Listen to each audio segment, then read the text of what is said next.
დილამშვიდობის საქართველოში 11 საათია და გაცემა დღის ნიუსრუმი ბრუნდება პირდაპირ ეთერში. მე ვარ ლელა ბაღდავაძე, არმაზ ახვლედიანი, ნიკა სიმონიშვილი. დღეს მათთან ერთად შევაჯამებთ პოლიტიკურ პერიპეტიებს და განცხადებებს, რომელიც ქართულ ოცნებაში კეთდება, მათ შორის მმართველი პარტია ფაქტებს ითხოვს იმის დასადასტურებლად, რომ ბიძინა ივანიშვილი პრორუსია და მას რუსეთთან აქტიური კავშირები აქვს. ნახოთ რას ჩამოთვლიან ფაქტების სახით ჩვენი სტუმრები. ვიწყებთ 30 წამში, იქამდე კი თვალი გადავალოთ ბოლოს სიახლეებს.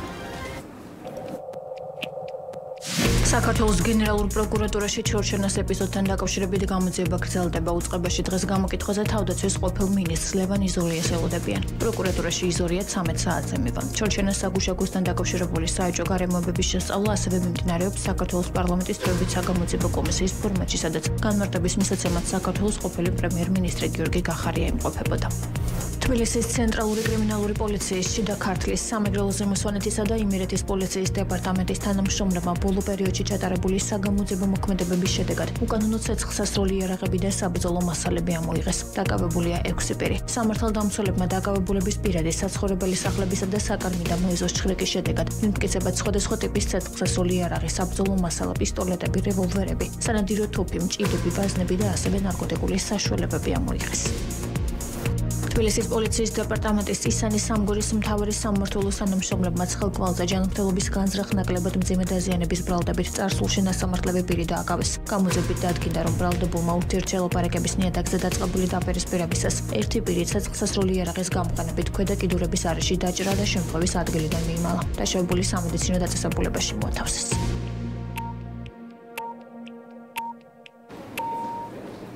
მაშასა ეს არის დღის ნიუსრუმი. კიდევ ერთხელ მოგესალმებით და წარმოგიდგენთ ჩვენს პირველ სტუმარს, პოლიტიკოსი არმაზ ახვლედიანი იმყოფება ჩვენთან ერთად. გამარჯობა ბატონო არმაზ და მადლობა რომ გვესტუმრეთ.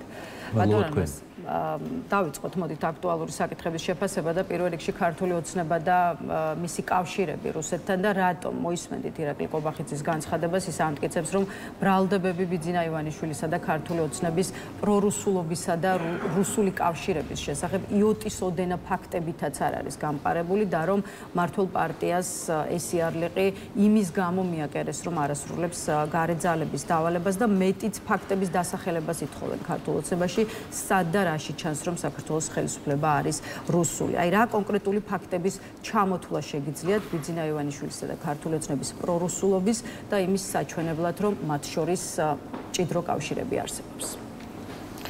დიდი მადლობა. ვიდრე კონკრეტულზე გეტყვით, უნდა გითხრათ რაღაც ამ კითხვით დავიწყეთ საუბარი ძალიან მნიშვნელოვანით, რომ დღევანდელ საკითხავში მათეს სახარების მე-15 თავში არის ასეთი ჩანაწერი. თვალთმაგცნო. თქვენ მიახლოვდებით მე თქვენი პირით და ბაგეებით და მაქებთ, მაგრამ გული თქვენი შორს არის ჩემგან. ესენი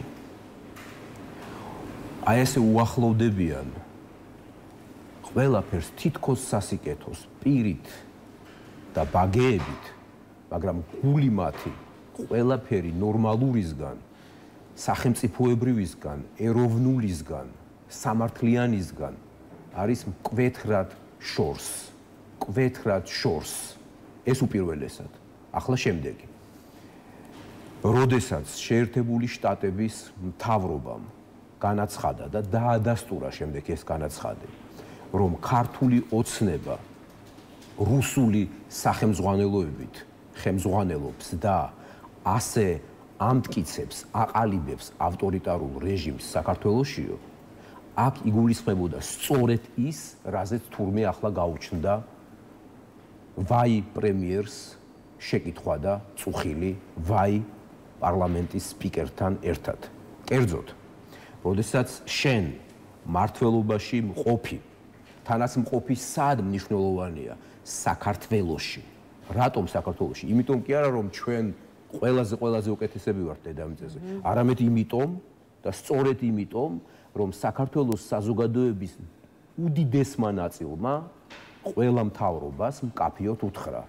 ჩვენ გვინდა ვიცხოვროთ ნორმალურ სახელმწიფოში, რაც ნიშნავს სამართლის უზენაესობას, ევროპულ დემოკრატიას და ჩვენი ეროვნული სახელმწიფოებრივი ინტერესების სრულად გათვალისწინებას. ადამიანის უფლებებს ასე შემდეგ არ ჩამორთვლი. და რუსული სახელმძღვანელო არის ის, როდესაც შენ ამას ყველაფერს თრგუნავ, კლავ შენიღბული ან ზოგჯერ ღია მეთოდებით. მაგალითად, ბატონ კობახიძეს არ მგონია ახლა კონდეს დრო და განწყობა მე მისმინოს, პარლამენტში არ ვიცი მისმენდა თუ არა შარშან, როცა მე ჯერ კიდევ დეპუტატი ვიყავი და მიმართავდი მას ტრიბუნიდან, მოსმენის პრობლემა კი ნამდვილად აქვს და გათვალისწინებისა, მაგრამ კიდევ ერთხელ მას თუ არა მის მრჩევლებს შევახსენებ. საქმე ისაა, რომ სწორედ კრემლის პუტინის მიერ თანამედროვე რუსეთში მიზანმიმართულად განხორციელდა პროექტი ნეობოლშევიკური, რომელმაც ჩაკლა რუსეთში განსხვავებული აზრის არსებობა. ჩაკლა ოპოზიცია, დამოუკიდებელი მედია, გაანადგურა და მიწასთან გაასწორა დამოუკიდებელი და მიუკერძოებელი სასამართლო და დამოუკიდებელი სახელმწიფო ინსტიტუტები, დაიწყო დევნა, ბრძოლა, ჩაკლა, ასევე გავემეორებ ამ სიტყვას, ყველაფერი განსხვავებულისა და მივედით იქამდე, რომ დღეს იქ არსებობს ერთი მონოლითი, როგორც კომუნისტური პარტია, ოღონდ არა საბჭოთა კავშირის დანგრევის ბოლო პერიოდში, რა თქმა უნდა, არამედ გაცილებით ადრე და კიდევ უარესი უნდა გითხრათ, იმიტომ რომ ამ მონოლითში ადამიანი არის ჭანჭიტი და სხვა არაფერი, პუტინისთვის არაფერს წარმოადგენს ადამიანის განადგურება, უფრო მეტიც ის და მისი მანქანა ანადგურებს ყველას და ყველაფერს, რაც მას ეღობება, სწორედ იმიტომ, რომ მისი კორუმპირებული რეჟიმი გაიხანგძლივოს. ზუსტად ანალოგიურია ოცნების პირობებში ერთი განსხვავებით სხვათა შორის.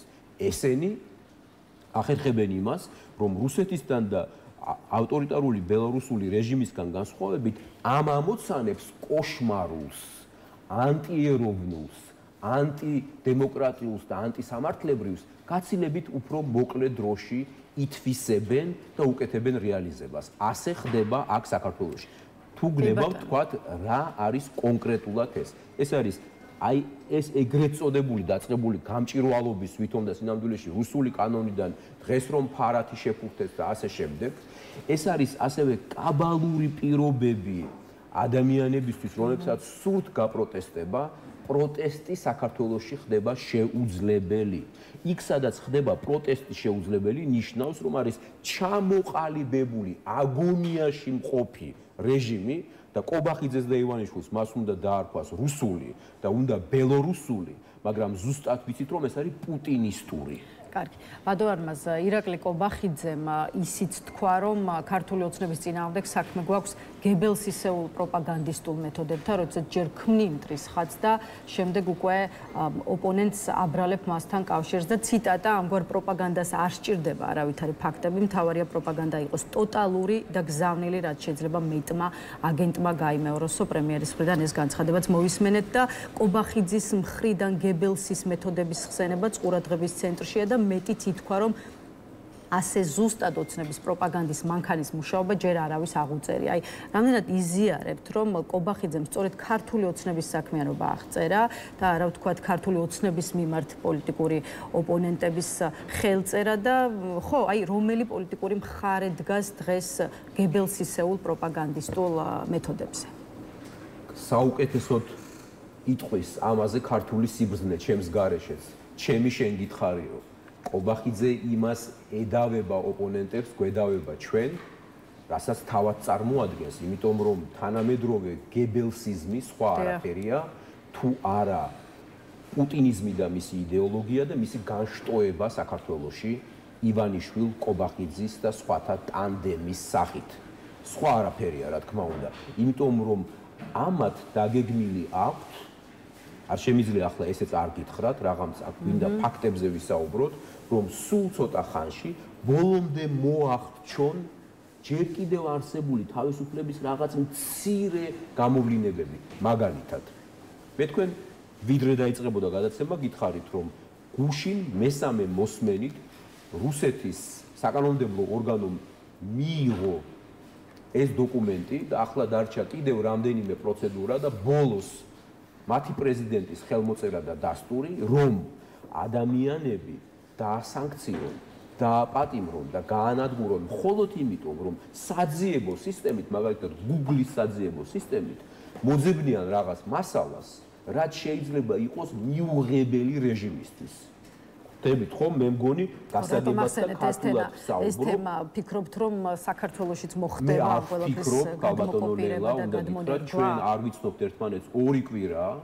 მე მინდა გითხრათ თქვენ, არა თქვენ მოგმართავთ, მაგრამ მე მზად ვარ, რომ არქივი ამოვიღოთ, რაზე ვსაუბრობდი 1 წლის წინ, 3 წლის წინ და თუ ეს არ გამართლდა. იმიტომ კი არა რომ გონია რომ რაღაც განსაკუთრებულ სიბრძნეს ვამბობ. უმარტივესი ლოგიკა და კანონზომიერება ასეთი ჩამყაყებული ავტორიტარული რეჟიმებისა ეს. ძალიან მარტივი მისახვედრია, საიდან სად მივა. ეს ერთი მაგალითი, ანუ ექსტრემისტთან ზოლით შეფუთა ეს პუტინმა და მისმა გარემოცვამ დღეს. ანალოგიურს გაცილებით უფრო მძიმე ფორმით გააკეთებს აქ კობახიძე, გებელსზე რომ საუბრობს.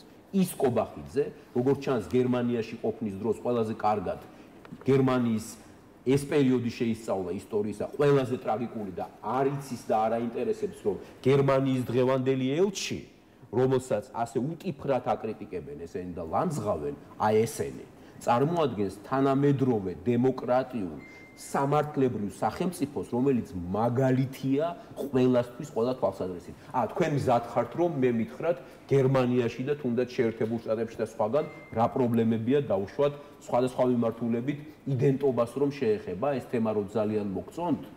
კი ბატონო, მეც კი პასუხებთ, რომ იდეალური სისტემები სამყაროში ჯერ არ არსებობს. იდეალური ამ მიწაზე არაფერია, მაგრამ იდეალურთან მიახლოებული ისაა, როდესაც თუნდაც თავქარიანი მართველი შემთხვევითაც რომ მოხდეს ან თუნდაც ხალხის ნებით მართველობაში მიიღებს გადაწყვეტილებას, განკარგულებას და არსებობს სასამართლო, რომელიც ამას გაუუქმებს. შენთან, ბატონო კობახიძე, შენობით ვიცი რატომაც მიმართავ, ცხადია თქვენთან, მაგრამ შენთან ვიტყოდი ახლა. ეს არ არსებობს, თქვენ ეს მოკალით. თქვენთან აღარ არსებობს არც ერთი დამოუკიდებელი ინსტიტუცია. დამისახელეთ ერთი მაინც, ვინმე დამისახელოს ერთი დამოუკიდებელი სახელმწიფო ინსტიტუცია, ან სახელმწიფოებრივთან მიახლოებული ინსტიტუცია საქართველოში. არ არსებობს. თქვენ შეიძლება გკითხოთ ან არ მკითხოთ და მე თავად მინდა ერთი რამ გითხრათ. ვიდრე ბელარუსის მაგალითს ვიტყვი. საქმე ისაა, რომ როდესაც საპატრიარქო აკეთებს განცხადებას იმის თაობაზე, რომ მოთხოვნა თუნდაც ევროპარლამენტის მხრიდან ან სხვა ინსტიტუციების მხრიდან, რომელიც შესაძლოა ზღუდავდეს საქართველოში რწმენის ტრადიციული ქრისტიანული სარწმუნოების გარკვეულ პარამეტრებს, მე შეიძლება ასე თუ ისე გავიგო, მაგრამ ვერასდროს ვერ გავიგებ იმას, რომ თუნდაც ამის პარალელურად არ არის კატეგორიული მოთხოვნა, რომ შეწყდეს ძალადობა მოქალაქეებზე, რომ გათავისუფლდნენ პოლიტიკური ტყვეები, მაშინ როცა ჯანმრთელად მყოფი პატრიარქი, მე ამის მომსწრე ვარ, მოწმე ვარ, აი იქ ვიჯექი გვერდით და მე ჩემი თვალით და ყურით ვუყურებდი და ვუსმენდი, როცა ის ითხოვდა სააკაშვილისგან ბათიაშვილის გათავისუფლებას. კანონიერად ითხოვდა, ჰუმანურად ითხოვდა და ახლა იმიტომ, რომ მე არავის არ ვამართლებ და არავის ადვოკატი არ ვარ, მაგრამ სწორედ იმიტომ, რომ მისი ჯანმრთელობა საუბედუროდ ასეა შერყეული და მას ფაქტობრივად იზოლირებულია.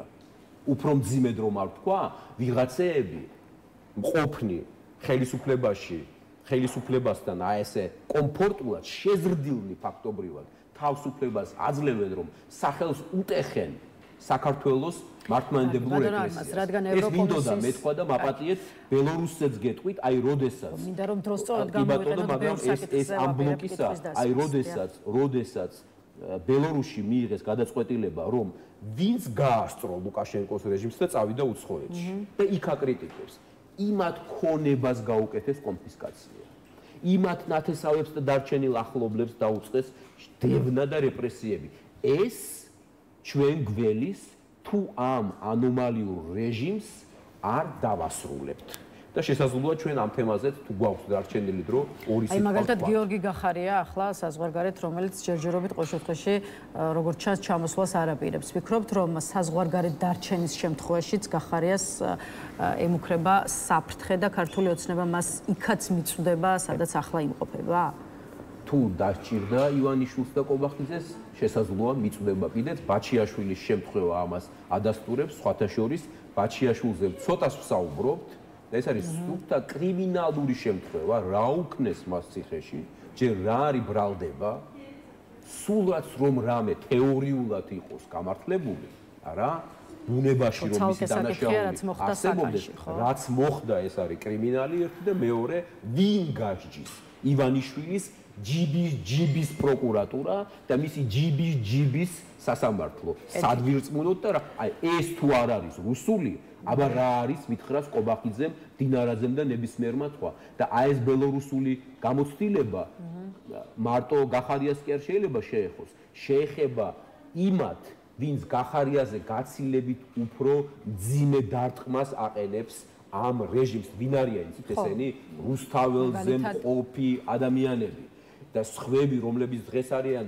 ამათ მიერ დევნილები უცხოეთში ან მიზესთან გამო წასულები და იქ აპროტესტებენ. ანუ ჩვენ უნდა ვხვდებოდეთ რა ელის საქართველოს. გარდა იმისა რომ საქართველოში ამ რეჟიმმა გააუქმა კონსტიტუცია და დაბლოკა საქართველოს ნორმალურობის ყოველგვარი შანსი და შესაძლებლობა, ახლა ისინი აპირებენ რომ დარჩენილი წერტილები ჩაკლან და გააღებულონ. თქვენ ევროკომისიის რეკომენდაციები ახსენეთ რამდენიმე წუთის წინ საპატრიარქოს განცხადების კონტექსტში და ამ თემას მინდა რომ ახლა დაუბრუნდეთ და შევეხოთ და ამ კონტექსტში ვიზა ლიბერალიზაციაზე ვისაუბროთ, რა მონაპოვარიც არ ვიცი შესაძლოა მალე აღარ გქონდეს.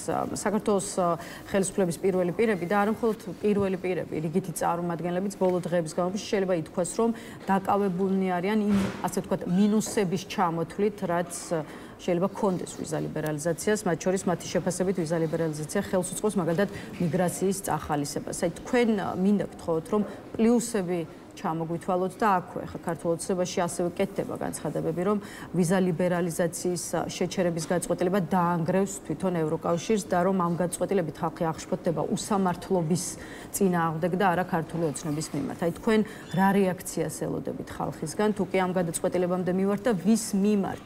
ქართული ოცნების თუ თვითონ ბრიუსელის მიმართ? პირველი ვიზა ლიბერალიზაცია არის საქართველოს ხალხის 30 წლიანი ბრძოლის შემართების შედეგი და უნდა ვაღიაროთ, რომ წინა არაერთი ხელისუფლების სხვადასხვა დოზით მონდომების და ძალისხმევის შედეგიც.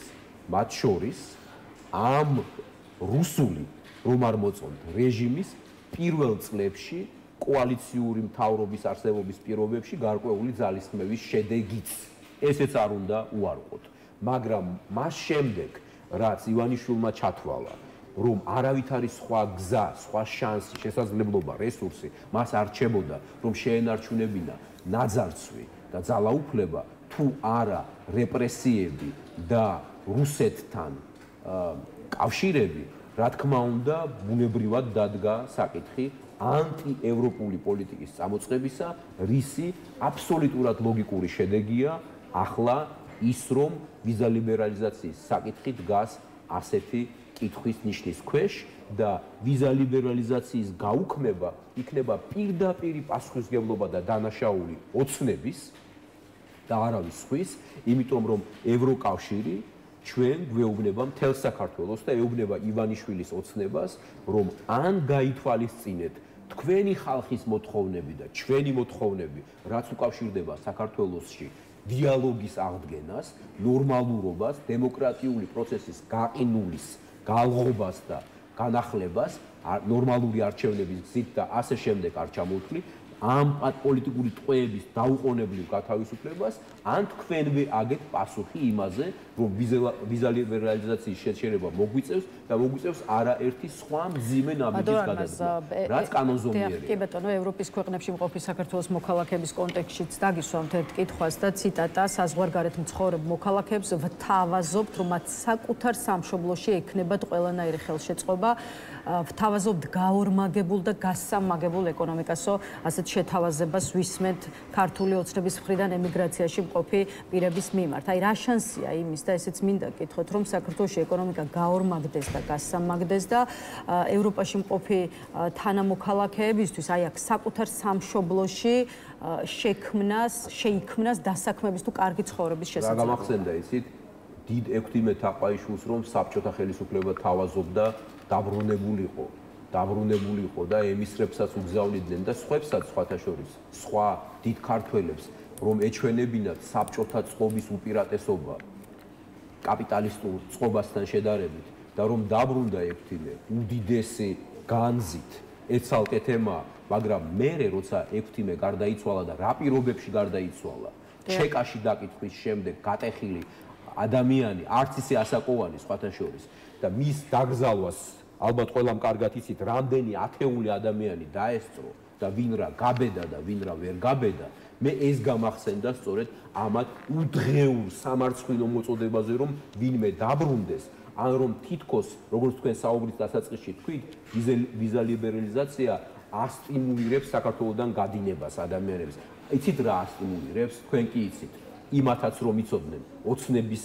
წარმომადგენლებს მიმართავ ასტიმულირებს თქვენი რეპრესიული პოლიტიკა ასტიმულირებს დიდი უსამართლობა ტოტალური მათ შორის ეკონომიკაშიც როდესაც ადამიანს აქვს კვდარი პერსპექტივა ცხადია ის იფიქრებს წასვლაზე ცხადია იფიქრებს ეს თქვენი მიზეზითაა თქვენი უბედურებითაა გამოწვეული და სხვა არაფრით და ვიზა ლიბერალიზაცია კიდევ თქვენ მითხარით პლუსებიო ათობით პლუსია ელემენტარული ყველაფერს რომ თავი გავარებოთ ეს არის შანსი ადამიანებისთვის რომ ჩაყლაპონ ნორმალური სუფთა ჰაერი გამოჯამრთელდნენ იმკურნალონ ისწავლონ გამოცდილება მიიღონ ამის შესაძლებლობას უკლავს დღეს ივანიშვილი საქართველოში საკუთარ მომხრეებსაც და მოწინააღმდეგეებსაც და აქ არ შემიძლია კიდევ ერთი რამ არ ვთქვა რომ მიუხედავად იმისა რომ ის და მისი რეჟიმი ყობახიძის მეთაურობით ვერ იტანს საქართველოს უმრავლესობას საზოგადოების ვერ იტანს უბრალოდ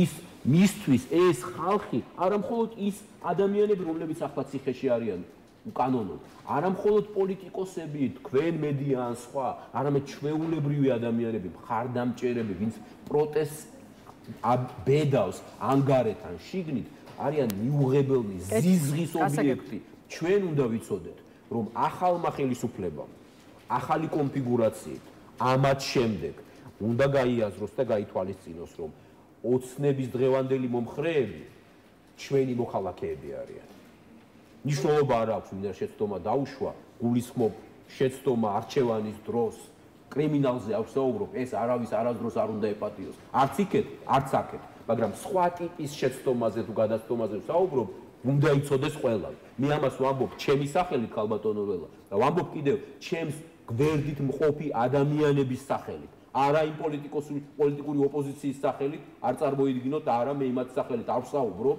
მე ვსაუბრობ სხვების სახელით და გეუბნებით სრული პასუხისმგებლობით ჩვენ ვიზამთ ყველაფერს იმისთვის რომ საქართველოში მოხდეს დიდი ეროვნული თანხმობა რასაც ძირი გამოუთხარა ივანიშვილის პუტინისტურმა რეჟიმმა გამოუთხარა ძირი ამ ანტიდასავლურმა ანტიეროვნულმა და სწორედ პუტინისტურმა რეჟიმმა ჩვენ ვიზამთ ყველაფერს იმისთვის რომ იმას რასაც מחვილი ჩაასო საბოლოოდ ივანიშვილმა არ წინამორბედებმა დააკლეს მაგრამ ამან საბოლოოდ განათლების სისტემას მე ხომ თუ მიაქცევთ ყოველდღიურად ყოველ ჯერზე ვსაუბრობ ამაზე და ერთი კითხვაც რომ დამისვათ სულაც მაინც ამას ვიტყვი რომ განათლების სისტემა დღეს არის უმთავრესი გამოწვევა საქართველოსთვის ერთი პუტინისტური რუსეთი და მეორე გაუნათლებლობა რაც თქვენ გჭირს. ბატონ არბაზ ძალიან ბევრი ვისაუბრეთ ქართულ ოცნებაზე და თქვენ წეგანი ირიბად მიანიშნეთ ოპოზიციურ სპექტრზე, ამიტომ ახლა მინდა რომ ცოტა დრო ოპოზიციასაც დაუთმოთ და ის ასე თქვა ვითარება შევაფასოთ, რაც ამ ფლანგზე ცოტაში თუ ჩავატევთ სიმართლე ეგ არის. ორადაა გაყოფილი, დავიწყოთ თვითმმართველობის არჩევნებით, ვიდრე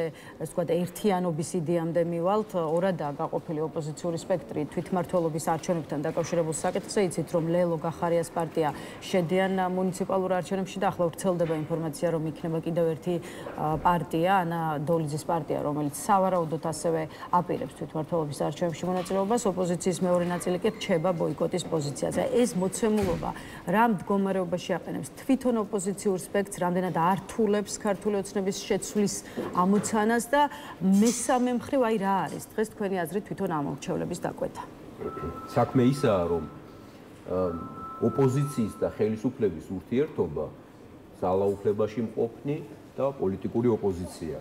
ეს ამბავი, ეს თემა ჩემი ინტერესის სფერო არის ალბათ მინიმუმ 30-35 წელია. ბათუმის უნივერსიტეტში დაიწყეს სწორედ ამ კურსის კითხვა 90-იანი წლების დასაწყისში. მე ამას ახლა იმიტომ მოგახსენებთ, რომ არის ერთი მარტივი განმარტება. ოპოზიცია ნიშნავს იმას, რომ ის იბრძვის პოლიტიკური მეთოდებით არსებული პოლიტიკური წყობის მართლობის წინააღმდეგ და არ არის პირდაპირ თუ ირიბად მისი სატელიტი. არ არის პირდაპირ თუ ირიბად მის თამაში მყოფი. ამას იმიტომ მოგახსენებთ, რომ თქვენ თქვით ორი ნაწილიო, ვიდრე გადაწყვეტილებას მიიღებდა ლელო, თუნდაც გახარია, ან ახლა ვინ უნდა მიიღოს კიდევ გადაწყვეტილება, ვიდრე გადაწყვეტილებას მიიღებს, მე თავშეკავებული ვარ და ვიტყვი, რომ ჯერ კიდევ არის რესურსი და შანსი, რომ სხვაგვარად ვიფიქროთ, მაგრამ როცა გადაწყვეტილება მიიღებულია მათ მიერ, რომ შევიდნენ ამ დანაშაულებრივ პროცედურაში, манипуляციაში, რომელსაც ივანიშვილი ადგილობრივ არჩევნებს არქმევს, ეს ჩემთვის სულაც აღარ არის უკვე ოპოზიციონერობა პირდაპირ გეტყვი. მაშინ რა არის?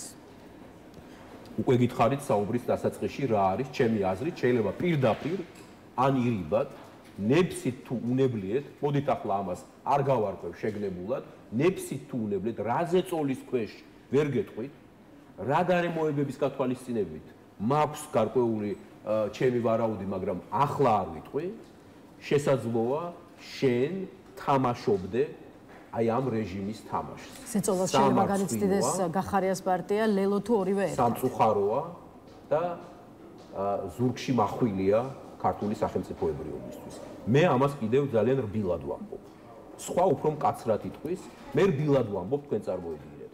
რაზეა საუბარი, თქვენ წარმოიდგინეთ. რაზე ვსაუბრობთ ჩვენ?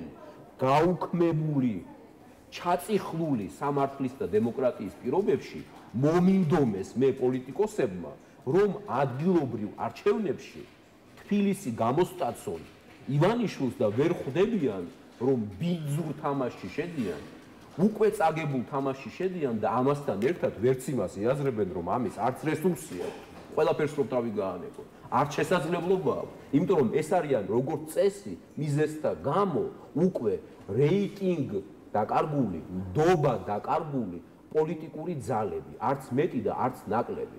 როდესაც შენ ვერ ახერხებ, რომ იყო ობიექტური, ერთსაც მიმართავ, მეორესაც, მესამესაც და ყველას. ჩემი სოლიდარობა ვინც ციხეშია. ციხეში არავის ყოფნას არ უსურვებ, რომ ნებისმიერ თუნდაც იქ კანონიერად იყოს, მაგრამ მით უფრო როცა უკანონოდაა. მაგრამ ერთ რამეს გეტყვით, იცით რა აკლიათ ამ პოლიტიკურ ლიდერებს? იცით რა აკლიათ? ივანიშვილი ხომ სრულად დაცლილია ამისგან, კობახიძით და ყველათი, მაგრამ ამათ იცით რა აკლიათ? ობიექტურობა. ობიექტურობა, ქალბატონო ლელა, ის არის, როდესაც დღეს მე უნდა შევხვედროდი მეგობარს და გუშინ მითხრა რომ შეუძლოდ გავხდიო. გუშინ ვერ შევხვდი და დღეს უთხარი რაღაც შენ გუშინ შეუძლოდ გახდი, ობიექტურად დღეს შენ ასევე უნდა შეიკავო თავი, თქვათ, არ ვიცი, რაღაცის მიღებისგან, თუნდაც სადილისგან, რომ იყო უკეთესად. მე შესაძლოა მინდოდეს მისი ნახვა, მაგრამ ობიექტურობა მეტია. ობიექტურობა ამათ აკლიათ კი არა, არ გააჩნია. ამათ აქვს ბიზნეს პოლიტიკური ინტერესი და სხვა არაფერი. და ასე საქართველოს ვერ უნდა გავხადოთ ჩვენ გახარიას აქვთ იმათ და სხვების საჯირო პოლიტიკური და ბიზნეს ინტერესები, ასე ფიქრობთ?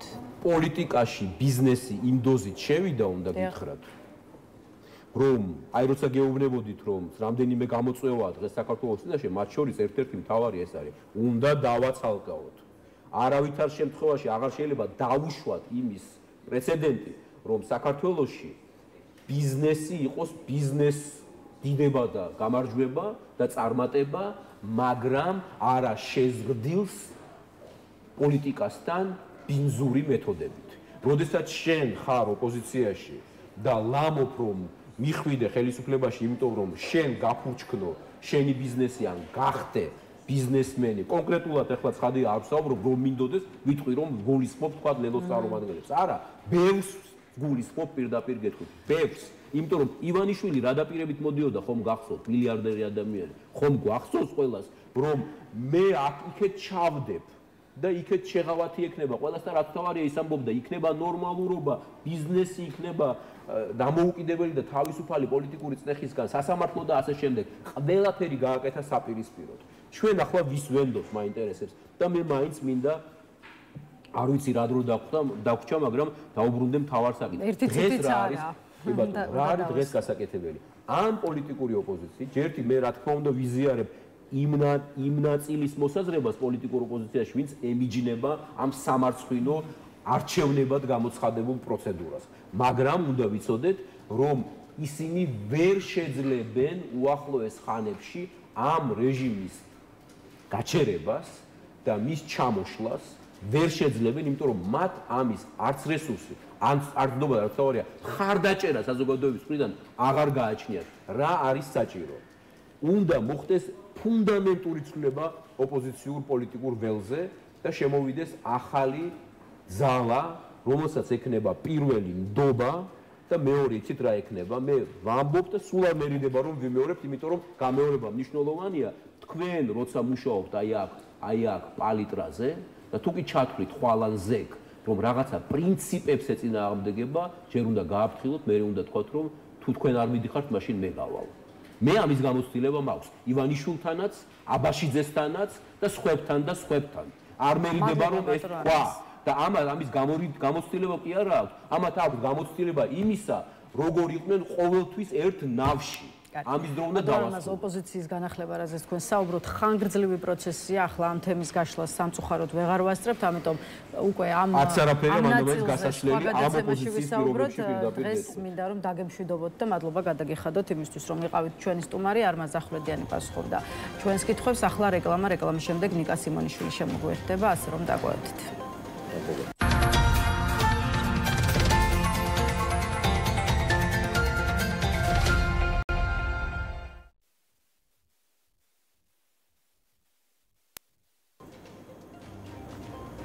მაშასე რეკლამის შემდეგ ბრუნდებით პირდაპირ ეთერში და გვერდება ჩვენი კიდევ ერთი სტუმარი, ორგანიზაცია ახალგაზრდა იურისტთა ასოციაციის ყოფილი თავმჯდომარე ნიკა სიმონიშვილია ჩვენთან ერთად. გამარჯობა ნიკა და მადლობა რომ შემოგვერთით. მოგესალმებით, მადლობას გიხდით მოწვევისთვის და მაყურებელს მივესალმებ. ნიკა, მოდით დავიწყოთ იმ საკითხების შეფასება, რომელიც ახლა იქცევს საზოგადოების ყურადღებას და პირველ რიგში მინდა კითხოთ ელენე ხოშტარიას და მისი პარტიის დროას ანგარიშების დაყადაღებაზე, რის შესახებაც გუშინ გახდა ცნობილი და გაიგო საზოგადოებამ. აი ადვოკატის ინფორმაციით დროას ანგარიში 2021 წლის არჩევნების შემდეგ ნაძალადევის ოლქის სარჩელზე დაკისრებული 50 ლარიანი ბაჟის გადაუხდელობის გამო დააყადაღეს, ანუ 4 წლის წინანდელ, ასე ვთქვათ, მცირე დავალიანებაზეა საუბარი. მარტივად გითხავთ, აი როგორ ფიქრობთ, რატომ გაახსენდა სახელმწიფოს ეს დავალიანება ამდენი წლის შემდეგ?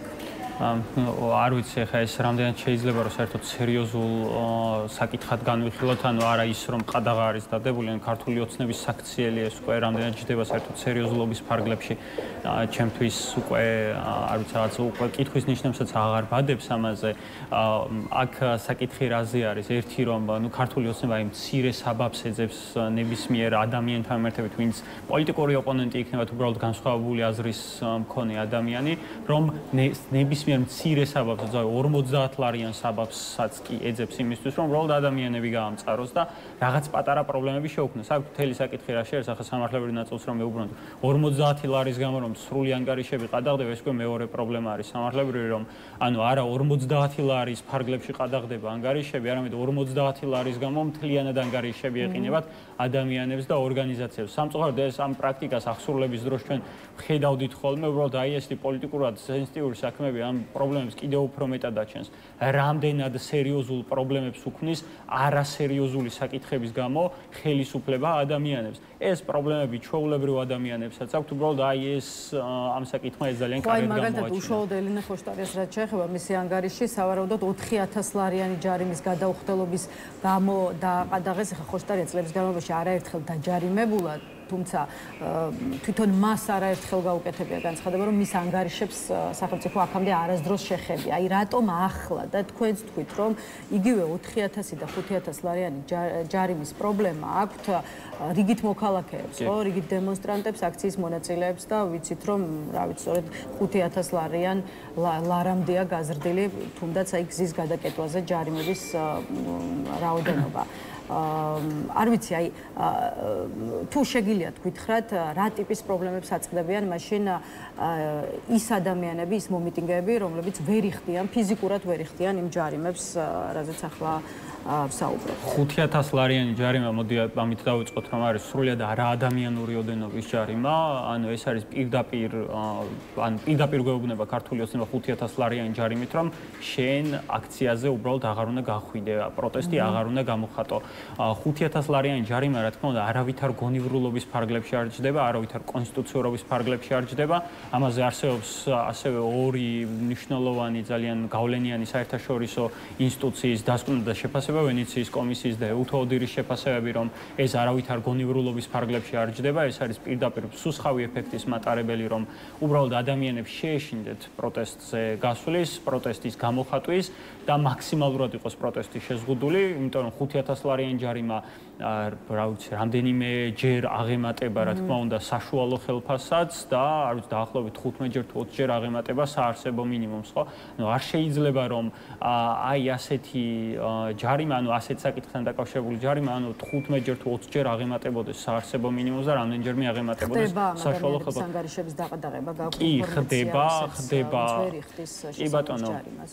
კი ხდება, ანუ ძირითადად მაგალითად ადამიანები ახერხებენ იმას, რომ ასე ვთქვათ, ერთმანეთის მიმართ სოლიდარობის გამოვლენით, ანუ გროვდება ეს ჯარიმები და ასე ვთქვათ, იხდიან ეს ადამიანები ჯარიმებს, მაგრამ იმ შემთხვევაში, ვინც ამის მობილიზება ვერ შეძლეს, ყოფილა ასეთი შემთხვევები, რომ ყადაღა არის გამოყენებული ამ 5,000 ლარიან ჯარიმებზე, ეს არ არის რაღაც უბრალოდ ჯარიმა ვიღაცის რაღაცა გასაფრთხილებლად თუ საშინებლად თუ ასე შემდეგ, ამას აქვს კონკრეტული მსუსხავი ეფექტი, იმიტომ რომ ადამიანები ერიდებიან აქციაზე გამოსვლას და პროტესტის გამოხატვას და ამის გამო მათ შორის სხვა სამართალდარღვევას მიმართავენ, რომელიც ასევე არაკონსტიტუციური რეგულაცია, ანუ სახეს იფარავენ იმის გამო, რომ უბრალოდ აღარ დაჯარიმდნენ 5,000 ლარის გამო, ანუ სხვა ასე ვთქვათ, უკური აქცია გამოიწვია, მაგრამ აქ ყველაზე საინტერესო არის ის, რომ ამ ყველაფერმა ადამიანებს მნიშვნელოვანი ფინანსური პრობლემები შეუქმნა, იმიტომ რომ 5,000 ლარიანი ჯარიმების გამო ადამიანებს უყადაღდებათ ანგარიშები, ექნებათ სერიოზული ფინანსური პრობლემები.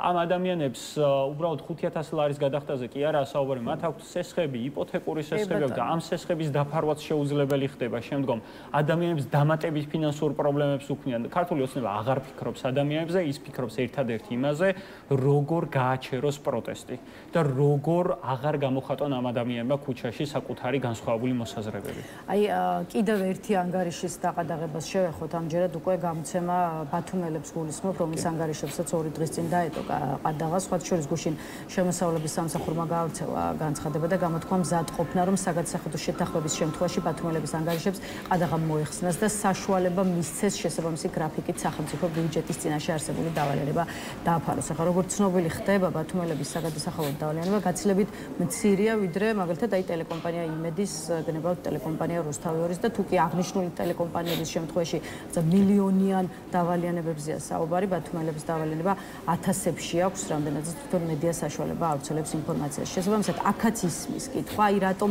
დაიწყეს აღსრულება ბათუმელებიდან, როცა არსებობენ უფრო მსხვილი, გადამხდელი, უფრო მსხვილი დავალიანებებით. ამ შემთხვევაშიც მივდივართ იგივე პასუხამდე, რაზეც უკვე ისაუბრეთ, რომ მიზანია პროტესტის შეწყვეტა.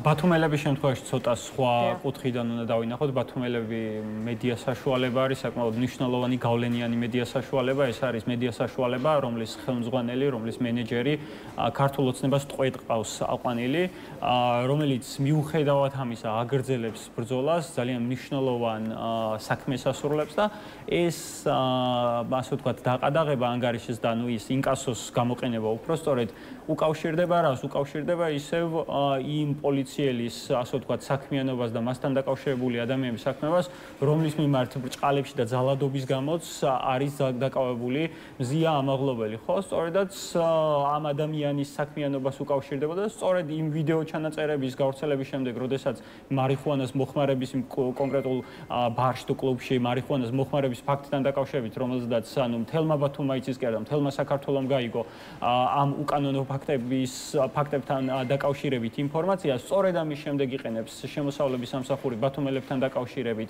სწორედ აი ამ ფინანსურ ინსტრუმენტს და მაშინ როდესაც იგივე იმედი გავიხსენოთ, რუსთავი 2 გავიხსენოთ, როდესაც მათთან მიმართებით არა მხოლოდ ჯარიმებთან დაკავშირებით, არამედ ძირითად საგადასახადო ვალდებულებებთან დაკავშირებით, რაც მაგალითად მოგების გადასახად შეიძლება უკავშირდებოდეს, იყენებს აი ასეთ საგადასახადო შეთანხმებებს, აქ შემოსავლების სამსახურს მაგალითად იგივე პრაქტიკა ამ მედია საშუალებასთან დაკავშირებით არ გამოუყენებია. ამიტომ აქაც ხელისუფლებისთვის მისაღებ მედიებთან მიმართებით განსხვავებულ საგადასახადო პრაქტიკას ვხედავთ.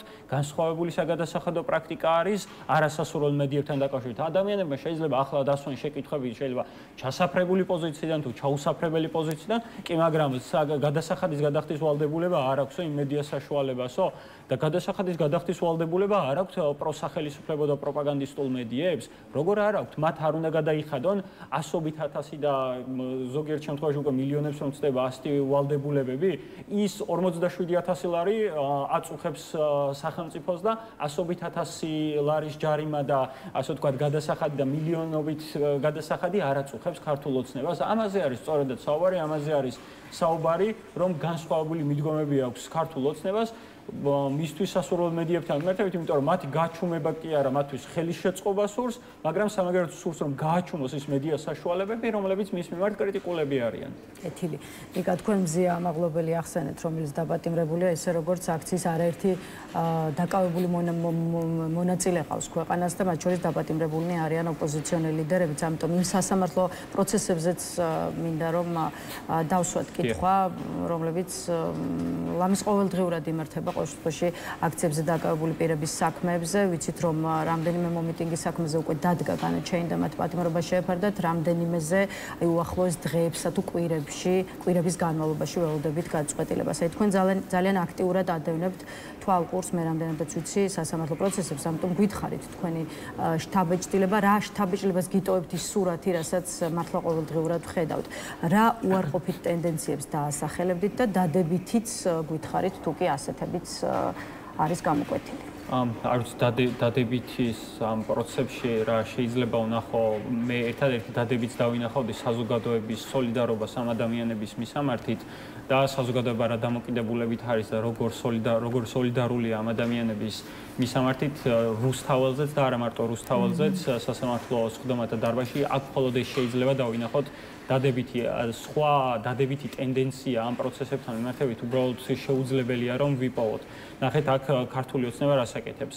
ჩვენ კარგად ვხედავდით მაშინ სანამ შესაძლებელი იყო ვიდეო გადაღებით და აუდიო ჩაწერით, ფოტო გადაღებით, მაგალითად გვეჩვენებინა საზოგადოებისთვის ის თუ რა ხდებოდა პროცესებში, მაგალითად ჩემთვის როგორც პროფესიონალისტვის ძალიან მარტივია აღვიქვა ის, რამდენად უსამართლოდ მიმდინარეობს ეს პროცესები, მაგრამ საზოგადოების ძალიან დიდი ნაწილი, ასე ვთქვათ, სამართლებრივ საკითხებში, ასე ვთქვათ, გარკვეული არ არის და ეს ბუნებრივიც არის, როგორ შეიძლება ჩვენ აქ დავანახოთ, რომ პროცესები არის უსამართლო. ამას ყველაზე უკეთ აკეთებს მედია, მაგრამ მედიას უკვე აღარ ეძლევა იმის ჩვენების შესაძლებლობა რა ხდება სხდომათა დარბაზებში და მხოლოდ სიტყვიერი გადმოცემით ვიგებთ უკვე ამ ყველაფერს, ხო? ანუ მხოლოდ ვერბალურად გვაქვს ინფორმაციის მიღების შესაძლებლობა და დიდი ნაწილი პროცესების გაშუქების შესაძლებლობის ფაქტობრივად ყველა ჩვენგანს შეგვეზღუდა, არა მარტო მედიას, ხო?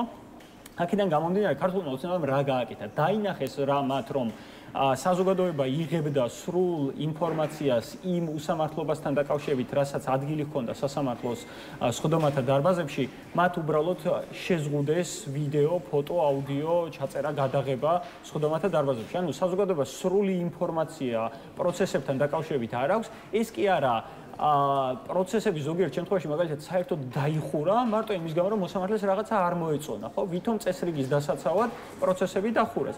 ამიტომ საზოგადოებას წაერთვა უფლება მიიღოს სამართლიანი სწორი ინფორმაცია პროცესებთან დაკავშირებით, ბრალდებულებს წაერთვათ შესაძლებლობა იმის, რომ საზოგადოებას აჩვენონ მათი უდანაშაულობა. და მაშინ, როდესაც ხედავდით, რომ მტკიცებულებები არ არსებობდა ამ საქმეებში, საკმარისი მტკიცებულებები არ იყო კი არა. მტკიცებულებები არ არსებობდა ამ საქმეებში. ჯგუფურ დანაშაულში მონაწილეობას რომ ედავებიან ჯგუფურობას ვერ ადასტურებს პროკურატურა. ის კი არა ძალადობის ჩადენას ვერ ადასტურებს და პროპაგანდისტულმა მედიებმა ხელოვნური ინტელექტით გენერირებული ინფორმაცია, გენერირებული კონტენტი გაავრცელეს, ფოტოები გაავრცელეს, ვითომ ერთ-ერთ ბრალდებულს მაგალითად დანა ეჭირა. ხალხი მაშინ როდესაც დანა საერთოდ ამ საქმეში არ ფიგურირებდა. ტყუილების გავრცელება დაიწყო ქართულმა ოცნებამ და მისმა კონტროლირებულმა მედიებმა იმის გამო რომ მათ უბრალოდ არავით არ იმტკიცებულება არ ქონდათ. როგორ შეიძლება ეს ყველაზე უკეთო აჩვენოთ საზოგადოებას თუ არა კადრებით, თუ არა კონკრეტული ფოტოებით, ვიდეო მტკიცებულებებით. ეს უბრალოდ ჩაკეტეს და საზოგადოება ვეღარ უყურებს რა ხდება პროცესში. მხოლოდ სიტყვიერად გამოდის ინფორმაცია, მაგრამ ვიდეო და ფოტო ჩვენებას საერთოდ სხვა ეფექტი აქვს. ნიკა, რადგან სასამართლო პროცესებზე ვსაუბრობთ, ეუთო ოდირის შესახებაც მინდა გკითხოთ, როგორც ირკვევა ეუთო ოდირს არ ეძლევა სასამართლო პროცესების მონიტორინგის შესაძლებლობა და 12 დეკემბრის შემდეგ არ გაცემულა შესაბამისი თანხმობა. ახლა რიგი პოლიტიკოსის თუ არასამთავრობო სექტორის წარმომადგენლის პოზიციაა, რომ ქართულ ოცნებას სურს დამალოს და არ გახადოს, ასე ვთქვათ, საჯარო ის მძიმე სურათი, რაც ზოგადად ქვეყანაში და უშუალოდ მართლმსაჯულების სისტემაშია შექმნილი. აი თქვენ რას ფიქრობთ, რადგან იზიარებთ, რომ სწორედ სინამდვილის დამალვა უნდა ხელისუფლებას და აქედან ამით არის განპირობებული უარი ეუთო ოდირისადმი განახორციელოს სასამართლო პროცესების მონიტორინგი. ხო, რა თქმა უნდა, ეს არის იმ პოლიტიკის გაგრძელება, რაზეც სწორედ საუბრობდით, სხდომების დახურვას, რაც უკავშირდებოდა. ანუ აქ რამდენიმე ნაბიჯი ჰქონდა გადასადგმელი ხელისუფლებას და პრინციპში ეს გააკეთა კიდევაც, ანუ რაზეა საუბარი? ანუ მედია ფაქტობრივად გამოთიშა ამ პროცესებიდან და ერთადერთი მხოლოდ ვერბალური, სიტყვიერი თუ წერილობითი ინფორმაცია რაც გამოდის, ამას შეგვიძლია დავეყნოთ, ან ჩვენ თვითონ მივიდეთ პროცესზე და დავესრულოთ, მაგრამ ამის შესაძლებლობაც არ არის, იმიტომ რომ რაოდენობა დარბაზში დასწრების არის შეზღუდული, ხო? ანუ ვიდეო, აუდიო მასალა ვერ გამოდის, იქიდან ფოტო მასალა ვერ გამოდის. ვინ აკვირდებიან ჟურნალისტები და მხოლოდ ვერბალურად გამოაქვთ ინფორმაცია, ამიტომ მაქსიმალურად შეზღუდეს და სასამართლოს სხდომათა დარბაზიდან კი არა, საერთოდ სასამართლოს ტერიტორიიდან გამოყარეს ჟურნალისტები და რამდენიმე დღის წინ მაგალითად თაკარა მზის ქვეშ ჟურნალისტები იდგნენ და არაადამიანურ პირობებში უწევდათ მუშაობა, ამ სიცხეში რაც ახლა არის დედაქალაქში, უწევდათ თაკარა მზეში მუშაობა. ანუ ეს არის არაადამიანური დამოკიდებულება, ხა ყველაფერს თავი დავამატებთ, მაგრამ რაც შეეხება ეუთო ოდირის ნაწილს, ეუთო ოდირი არის საკმაოდ მნიშვნელოვანი გავლენიანი საერთაშორისო ორგანიზაცია, რომელიც შეფასებებსაც დასკვნებსაც საკმაოდ მძიმე წონა გააჩნიათ. ქართული ოცნება ერთი არის, რომ მუშაობს, რა თქმა უნდა, ადგილობრივ აუდიტორიაზე იმისთვის, რომ უბრალოდ ადგილობრივმა აუდიტორიამ არ მიიღოს სრულყოფილი ინფორმაცია. მეორე არის ქვეყნის გარეთ არ გავიდეს ეს ინფორმაცია ისე როგორც ეს არის, ხო? ეუთო ოდირი იქნებოდა, რა თქმა უნდა, დამატებით საკმაოდ გავლენიანი, მნიშვნელოვანი ინფორმაციის წყარო და მატარებელი, რომელიც სწორ შეფასებას დადებდა და გააკეთებდა ამ საქმეებთან დაკავშირებით. ამაზე ინფორმაცია, რაც შესაძლებელია გამოდის, რა თქმა უნდა, დარბაზებიდან, ამას მათ შორის ადგილობრივი პროცესების დამკვირვებელი ორგანიზაციებიც, მათ შორის იგივე ახალგაზრდა იურისტთა ასოციაცია, საერთაშორისო გამჭვირვალობა საქართველოს და სხვები ამას აკეთებენ, მაგრამ ეუთო ოდირი არის ეს არის გავლენიანი საერთაშორისო ორგანიზაცია, რომელიც ასევე დამატებით მნიშვნელოვანი ინფორმაციის წყარო იქნებოდა, როგორც ქვეყნის შინით, ასევე განსაკუთრებით ქვეყნის გარეთ ამ ინფორმაციაზე დაყრდნობა. ამიტომ აი ამის მოსპობა უნდა ქართულ ოცნებას უნდა რომ საზოგადოებას არ ჰქონდეს სწორი ინფორმაცია, იმიტომ რომ ასე მარტივად შექმნის ტყუილ რეალობას, იმ რეალობას, რომელიცაც უკვე პროპაგანდით გამოყვებავს საზოგადოებას, მოატყუებს საზოგადოებას და შექმნის აი იმ რეალობას, რომელიც ჩვენ მაგალითად არაერთხელ წაგვიკითხავს ჯორჯ ორუელის რომანში და აი ასე მოატყუებს საზოგადოებას და შეიყვანს შეცდომაში. მადლობა სტუმრობისთვის. რამდენიმე თემა მქონდა კიდევ მონიშნული, რაზეც მინდოდა რომ თქვენი პოზიციები შეგვეთავაზებინა მაყურებლებისთვის, თუმცა სამწუხაროდ დღეს ამოიწურა ჩვენი გაცემისთვის განკუთვნილი დრო, ამიტომ სხვა დროს გავაგრძელოთ. დღეს დაგემშვიდობებით. ნიკა სიმონიშვილი პასუხობდა ჩვენს კითხვებს. დღის ნიუსრუმით ამით დასრულებულია. ერთმანეთს ხვალ 11 საათზე შევხვდებით. ნახვამდის.